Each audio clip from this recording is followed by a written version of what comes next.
Our living rooms have become Hell's Kitchen, where the only thing frying is our intelligence. Right in front of the TV is one of the few places we have little regards for time. It's where we like to unwind and recline as we sit before a smorgasbord of entertainment with stereotypes played to the bottom line. Welcome to the real world, full of fake people. Regarded for how well they misbehave. Label it reality. Promoters cash in on the war between TV networks, and we are no longer customers, we are casualties. We are amusing ourselves to death. Producers are lions and tigers, witches and liars, who manufacture drama for our viewing pleasure because their ratings are driven by our cravings. Got us so disgusted with hoarders that we fail to realize that we've accumulated so much junk from our sins, it's difficult to navigate through our own lives. Fathers abandon homes, but let's call them house hunters who love to wife swap because monogamy is not that attractive. We endorse infidelity, make a mockery of marriage. You see, Jesus is the groom and we are the bride of Christ, but instead of saying yes to the dress, we become bridezillas who prefer to marry our own flesh. Yes, America's got talent, but America ain't got time for God.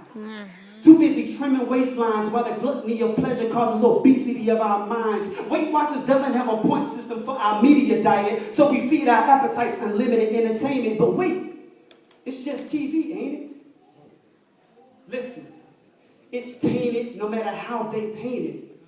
So don't be fooled by the view, honey boo boo, like you don't recognize that this kid needs manners and better grammar. But it's cute. And it sells. And it's funny, right? No, it's not cute, and it's never funny. When we put toddlers and tiaras on Project Runway and sell them the dream of being the next teen mom. 16 and pregnant promotes contraception, but we don't need protection. We need prevention. But I guess it's easier to be an absent parent than it is to be an abstinent child. Long before Jersey Shore, girls gone wild. Because TV taught her that a man will reward you faster if you climb a stripper pole instead of the corporate ladder. We gave our young men game controllers instead of the Bible. Music videos teach them to make our daughters objects of affection for the masturbation cycle. This generation drives to 106 and Park. Their curiosity. Subscribe to the philosophy that if I can be made on MTV, I can be the next American Idol. When in fact, amusement is making us idol Americans. What a sad commentary on culture. Our morality has been shipwrecked, leaving millions stranded somewhere along the coast of hedonism. And there they are, lost, looking for love in the wild, trying to be a survivor on Temptation Island, feeling that only hope of escape is the exodus back into Egypt. Y'all forgive me.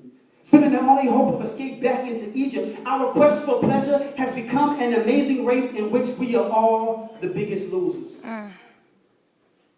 We've taken zeros and made them heroes.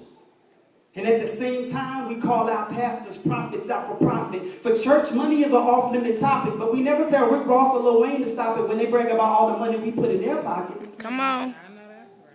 We are amusing ourselves to death. Flavor Flav taught us long ago that love and hip-hop don't mix. And yet, we tuned in as Stevie J and friends Come on. embarrassed us all. Yes. Lord Jesus and Safari. Sweet Brown got 8 million views. And that's a shame, but who do we blame? The news who cast the interview? Or those of us who chose to be amused as a misfortune was abused?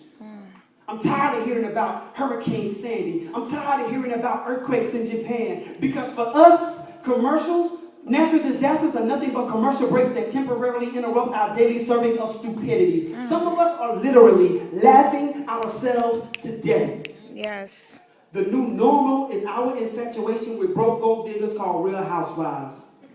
Can we try keeping up with our own kids before we try keeping up with the Kardashians? 23 million Americans tune in for The Voice, but how many tune in for the voice of God? I wonder if Dr. Drew can get politicians to bottle celebrity rehab and set them free from lying. I'm not knocking your guilty pleasures. I'm trying to set you free by helping you see that your amusement may have great taste, but it is less filling. And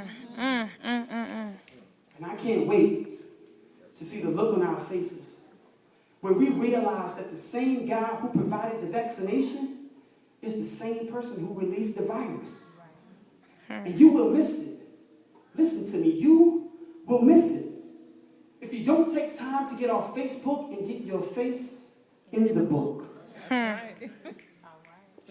You don't have to die from a self-inflicted wound. Choice of weapon, mobile device, or remote control. An overdose of social pleasure will burn a hole in your soul. We are amusing ourselves to death, but we don't have to die like this. God bless. Amen.